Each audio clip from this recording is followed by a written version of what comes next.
Lord Buddha electronic में आपका स्वागत है। आज हम लोगों के पास ये पावर लाइट की एसएमपीएस पावर सप्लाई आई हुई है। आप यहाँ पे दिखाइए, ये 120 वाट 36 वोल्ट की है। आप यहाँ पे देख सकते हैं 120 वाट 36 वोल्ट की सप्लाई है, प्लस इसमें 12 वोल्ट फैन के लिए अलग से सप्लाई बनाई गई है। तो ये हाई वोल्टेज के चलते दोनों एसएमपीएस पावर सप्लाई ख़राब हो चुकी है। और इसमें एक टेक्नीशियन भाई ने ये वाला मॉड्यूल डाला था, लेकिन ये एक रोज़ दो रोज़ चलने के बाद ये ख़राब हो गई। उसके बाद उन्होंने ये भी सप्लाई डाला था, ये 524 वाली, ये भी गर्म होकर मॉस्फेट जल गई थी। तो इन दोनों को हम साइड कर देते हैं। एक्चुअली इसमें पहले एक एन चैनल का मॉस्फेट लगा था यहाँ पे, उसको मैंने रिमूव कर दिया है। और यहाँ पे ये 8 पिन की ड्राइवर आईसी फोकस करिए इस वाले को। ये वाली जो ड्राइवर आईसी है, ये वाली ये लगी थी, तो यहाँ से मैंने इसको रिमूव कर लिया है इस जगह से। इसको ये भी शॉर्ट है। और उसके बाद इसमें से भी मॉस्फेट रिमूव कर लिया है और इसमें से भी मॉस्फेट रिमूव कर लिया है। एक्चुअली इसमें लोड ज़्यादा होने के कारण ये बार बार ख़राब हो रही थी। तो आज हम इस पावर सप्लाई को दूसरे ढंग से रिपेयर करेंगे, एक एसटीआर लगा के रिपेयर करेंगे और बिल्कुल सिंपल तरीके में रिपेयर करेंगे। वीडियो थोड़ी सी लंबी हो सकती है, लेकिन आप पूरा वीडियो देखिएगा तो ही पूरा समझ में आएगा। अगर आप वीडियो को स्किप कर दीजिएगा तो आपको वीडियो समझ में नहीं आएगा। हमने क्या बताया, क्या किया, कैसे किया, आपको कोई चीज़ समझ में नहीं आएगा। तो कृपया करके वीडियो को पूरा देखिए शुरू से लास्ट तक। इसमें स्टेप बाय स्टेप मैं कैसे एसटीआर लगा के सप्लाई को बना रहा हूँ आपको दिखाऊँगा। और इसको बनाने के लिए आज हम इस वाले एसटीआर का उपयोग करेंगे। एसटीआर का नंबर दिखाइए, जूम करके नंबर दिखाइए एसटीआर का। ये एसटीआर का नंबर है फ्रेंड्स W6053S।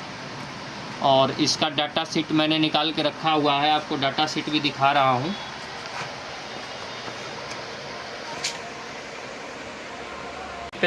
हम इसका डाटा शीट आपको दिखा रहे हैं, आप ध्यान से देखिएगा। तो ये एसटीआर W6053SN W6052SN एक ही एसटीआर है, सेम एसटीआर है। इसके जगह ये काम कर जाएगा, इसकी जगह ये काम कर जाएगा। और आप यहाँ पे देखिएगा तो ये पूरी सर्किट मैंने बना के रखी हुई है कि ये एसटीआर कैसे काम करेगा। तो सबसे पहले मैं सिंपल वे में आपको बतला रहा हूँ। ये इसका प्राइमरी सेक्शन है, ये चॉपर ट्रांसफार्मर लगा हुआ है। यहाँ पे एक एन चैनल का मॉस्फेट होता है। लगभग ज़्यादातर पावर सप्लाई में ये यहाँ पे एन चैनल का मॉस्फेट लगा होता है। फर्स्ट पिन गेट होती है, सेकेंड पिन ड्रेन होती है, तीसरी पिन सोर्स होती है। तो 3 नंबर पिन जो होती है प्राइमरी की ग्राउंड होती है, आप लोग को पता ही होगा कुछ टेक्नीशियन भाई लोग को। और first number pin gate pin होती है, यहाँ से एक रजिस्टर लग के PWM IC को जाता है जो इसको PWM देती है। और इसका ड्रेन जो है प्राइमरी में 300 वोल्ट के कॉइल में जुड़ा रहता है। और इस कॉइल का एक सिरा मेन फिल्टर कैपेसिटर से जुड़ा होता है। आप यहाँ पे देख सकते हैं, मैंने लिख भी दिया है आपको समझने के लिए। तो यहाँ पे ध्यान दीजिएगा। और इसमें एक बेंडिंग और नीचे होती है, ये ऑक्सिलरी बेंडिंग होती है। तो ऑक्सिलरी बेंडिंग का एक सिरा जो होता है प्राइमरी का ग्राउंड होता है, और दूसरे में डायोड लग करके और एक कैपेसिटर लग करके यहाँ पे सप्लाई आती है। और यहाँ पे फीडबैक के लिए कपलर 817 लगता है। तो आप इतने सर्किट को हटा करके आप यहाँ पे एक बार फोकस करिए। इसका फर्स्ट नंबर पिन ड्रेन है जो मॉस्फेट के बीच वाले पिन पे जाएगी 300 वोल्ट पे।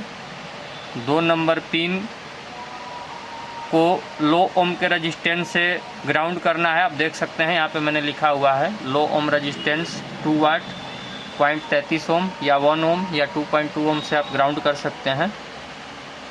और इसका 4 और 6 नंबर पिन एक ही में जुड़ा हुआ है ग्राउंड से, देख सकते हैं 4 और 6। और इसका 5 नंबर जो पिन है वो फीडबैक पल्स की पिन है, जो कपलर के पिन नंबर यहाँ पे दिखाइए पूरी सर्किट ये 4 पे जाती है। यहाँ से आप देख सकते हैं इसकी 5 नंबर पिन जो है कपलर के 4 नंबर से जोड़नी है। और यहाँ पे सेकेंडरी में आउटपुट है और यहाँ पे सप्लाई जो है TL431 लगा के सप्लाई को कंट्रोल किया गया है। तो आज हम इसको लगा करके दिखाएंगे इस वाले SMPS में इस STR को, और इसको सबसे पहले हम लोग कूल टेस्टिंग करेंगे। तो कूल टेस्टिंग करने के लिए आप मीटर पे भी फोकस करिएगा और यहाँ पे भी फोकस करिएगा। सबसे पहले बीप मोड में रखते हैं इसको, या डायोड रेंज में रख करके सबसे पहले हम ये कैपेसिटर का प्लस सिरा है पॉजिटिव, यहाँ पे हम नेगेटिव प्रोब रखेंगे और AC वाले इनपुट के एक सिरे पे रखेंगे। देखिए वहाँ पे वैल्यू दिखाइए 553 है। उसके बाद हम मेन जो इनपुट AC लाइन है उसके दूसरे सिरे पे रखेंगे। तो इसका मतलब ये हुआ फ्रेंड्स कि हमने यहाँ से 2 डायोड को चेक कर लिया, सेम वैल्यू आ रही है। हमको कोई कंपोनेंट बारी बारी से ये निकाल के चेक करने की ज़रूरत नहीं है। डायरेक्ट हम पॉजिटिव टर्मिनल पे इसके कैपेसिटर के ब्लैक वाली प्रोब रखेंगे और किसी भी एक AC इनपुट पे रेड प्रोब रखेंगे तो वैल्यू मिल जाएगी। देख सकते हैं सेम वैल्यू लगभग आ रही है। तो हमने इसमें बना 2 ब्रिज रेक्टिफायर डायोड चेक कर लिया। अब सेम वही चीज़ यहाँ पे हम निगेटिव पॉइंट पे कैपेसिटर के रेड प्रोब रखेंगे और AC इनपुट पे ब्लैक वायर रखेंगे। आप देख सकते हैं दोनों पे सेम वैल्यू है। तो ये मैंने क्या चेक किया, ये चेक किया कि AC इनपुट की जो लाइन है जो ब्रिज रेक्टिफायर से मेन फिल्टर कैपेसिटर पे जाती है वो बिल्कुल क्लियर है। आपको सारा कंपोनेंट्स निकाल करके चेक करने की ज़रूरत नहीं है। यहाँ से मैंने ये N चैनल का MOSFET ओपन कर दिया है और यहाँ से ये जो PWM IC है जो यहाँ पे 8 पिन की लगी हुई थी ये वाली, ये भी ओपन कर दिया है। और इसको मैं अभी कॉपी को हटा देता हूँ, STR को रहने देता हूँ यहाँ पे। उसके बाद आप देखिएगा यहाँ पे ध्यान दीजिएगा, यहाँ से सारे कंपोनेंट्स को मैं रिमूव कर दिया हूँ। तो जब आप पॉजिटिव टर्मिनल से मेन फिल्टर कैपेसिटर के ड्रेन पे चेक कीजिएगा यहाँ पे, तो ये बीप आएगा। देख सकते हैं यहाँ पे बीप आ रहा है, मतलब ये कॉइल 1 है, ये ड्रेन पे डायरेक्ट आ रहा है। और ऑक्सिलरी बेंडिंग में आप चेक करिएगा निगेटिव सिरा से तो बीप आएगा। यहाँ पे एक 22 ओम्स की रेजिस्टेंस लगी है ऑक्सिलरी बेंडिंग में, और यहाँ पे एक डायोड लग के और यहाँ पे कैपेसिटर लग करके ये यहाँ पे IC को दी गई है। और यहाँ पे देखिएगा तो डबल कपलर लगा है, लेकिन हम एक ही कपलर यूज करेंगे। आप दिखाइए यहाँ पे जो मेन सप्लाई की कंट्रोलिंग है वो ये वाली कपलर है। आप देख सकते हैं यहाँ पे इसका 3 नंबर पिन ग्राउंड रहता है कपलर की प्राइमरी में, और 4 नंबर पे फीडबैक की सप्लाई दी गई है। तो चलिए अब हमें इस STR को लगाते हैं।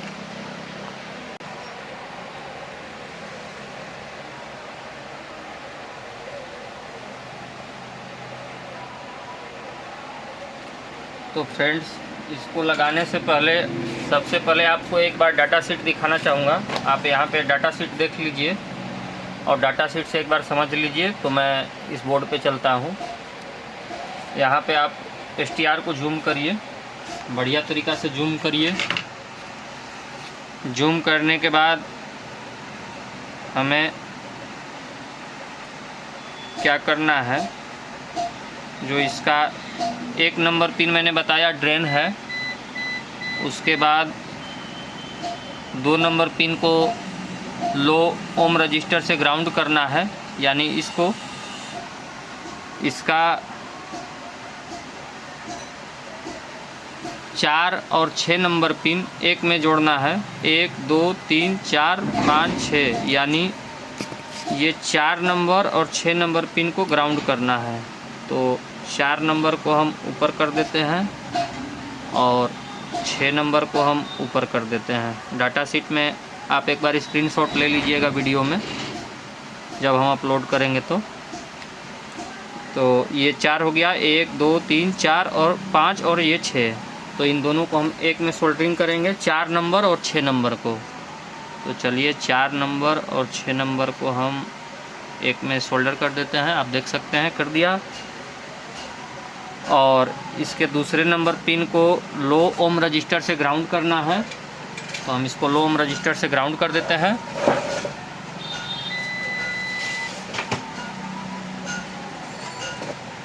तो हम इसको 0.33 ओम के रजिस्टेंस से 2 वाट से ग्राउंड करेंगे। तो यहाँ पे मैंने एक रजिस्टर निकाल लिया है, आप देख सकते हैं यहाँ पे ये 0.33 ओम की है, 2 वाट में रजिस्टेंस है। तो 2 नंबर को रजिस्टेंस से ग्राउंड करेंगे। आप डाटा शीट में देखे ही होंगे। वीडियो दोस्तों लंबी होगी, लेकिन आपको स्किप नहीं करना है, क्योंकि आप अगर स्किप कर दीजिएगा तो आपको ये समझ में नहीं आएगा। तो हम 2 नंबर को भी ऊपर कर लेते हैं इस तरह से, ताकि ये एक दूसरे से पिने आपस में शॉर्ट ना करें। और इसके बाद हम तो फ्रेंड्स अभी तक मैंने इसमें क्या क्या किया है, आप जूम करिए STR को, पूरा जूम करिए, पूरा जूम करिए, STR को पूरा जूम करिए। आप देख सकते हैं फर्स्ट पिन ड्रेन है, दूसरे नंबर पिन को लो ओम रजिस्टर से ग्राउंड करना है और ये दोनों पिन आपस में जोड़ देनी है, इन दोनों को भी ग्राउंड करना है। तो दूसरे नंबर को मैं एक लो ओम रजिस्टर से यहाँ पे डाल दिया है। 1 2 3 4 5 6 4 नंबर और 6 नंबर को आपस में शॉर्ट किया है। एक बार ध्यान से सुनिएगा, 4 नंबर और 6 नंबर, और वहाँ से एक लो ओम रजिस्टर लगा के 2 नंबर में ग्राउंड किया है। और अब हम इसको डायरेक्टली मेन फिल्टर कैपेसिटर पे ग्राउंड करेंगे। तो एक वायर लेते हैं और डायरेक्टली हम इसको मेन फिल्टर कैपेसिटर पे ग्राउंड कर देते हैं। ये वीडियो दोस्तों बिल्कुल लाइव मैं बना रहा हूँ, इसमें कोई एडिटिंग नहीं है। ये मत सोचिएगा कि मैंने कोई एडिटिंग किया हुआ है। तो हम इसको डायरेक्टली मेन फिल्टर कैपेसिटर पे ग्राउंड कर दिया। आप देख सकते हैं यहाँ पे ये मेन फिल्टर कैपेसिटर का ग्राउंड है, और इसको मैं डायरेक्टली यहाँ पे ग्राउंड कर दिया। और ये जो मॉसफेट का बीच वाला पिन है ड्रेन, ये यहाँ पे जा रहा है इस पॉइंट पे। तो यहाँ पे हम फर्स्ट नंबर पिन को जोड़ देंगे।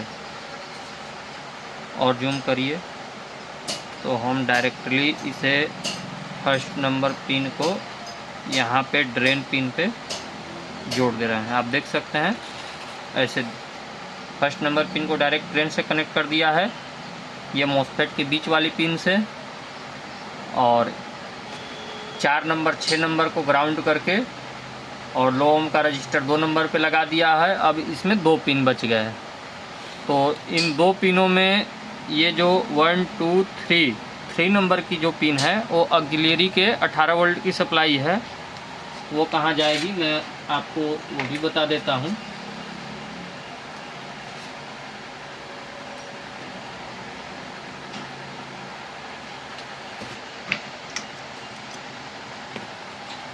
दो नंबर पिन पे हम एक ब्लैक वायर लगा लेते हैं।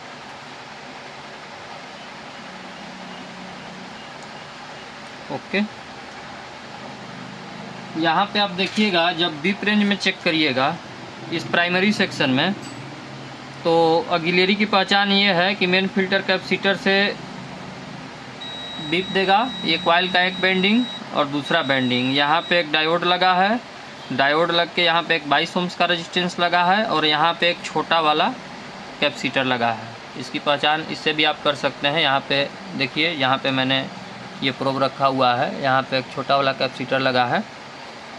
तो डायरेक्टली छोटे वाले कैपेसिटर के हम पॉजिटिव सिरे पे इसको दे देंगे 2 नंबर। फ्रेंड्स अभी तक इसका पूरा मैंने वायरिंग कर लिया है, आप देख सकते हैं इस STR का। और इसका एक बार फिर से मैं रिपीट कर देता हूँ। फर्स्ट नंबर पिन ड्रेन पे जोड़नी है, सेकेंड नंबर पिन को लो ओम रजिस्टर से ग्राउंड करनी है, थर्ड नंबर पिन को ऑक्सिलरी के प्राइमरी वाइंडिंग पे जो 18 वोल्ट की सप्लाई होती है वहाँ जोड़नी है। यहाँ पे मैंने ब्लैक वायर से जोड़ दिया इसको। और 5 नंबर पिन को कपलर के पिन नंबर 4 फीडबैक पे जोड़ दी है। अब हम इसको मेन एसी सप्लाई देने जा रहे हैं और देखते हैं ये स्टार्ट होती है कि नहीं स्टार्ट होती है।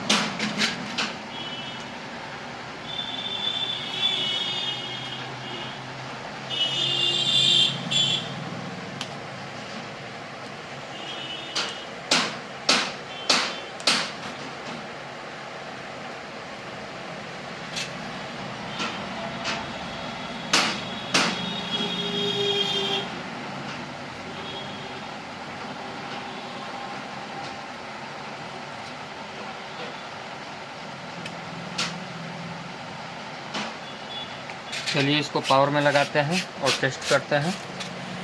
यहाँ पे ऊपर से मैंने लगा के रखा है आपको समझाने के लिए, बाद में इसको हम अच्छे तरीके से हीट सिंक में कस के फिक्स कर लेंगे। और ये जो STR है आप कहीं भी यूज कर सकते हैं, किसी भी पावर सप्लाई में, टीवी का हो, LED टीवी का हो, फ्रिज का हो, CCTV कैमरा का हो, ये सब में चलेगा। तो फ्रेंड्स हमने इसको पावर दे दिया है और आप यहाँ पे देखिए ये इंडिकेटर पूरी तरह से ग्लो हो गई, आप देख सकते हैं। और इसका हम वोल्टेज चेक करके दिखा देते हैं आपको। तो हमने मीटर को DC के रेंज में सेलेक्ट कर लिया है और आपको यहाँ पे दिखाते हैं।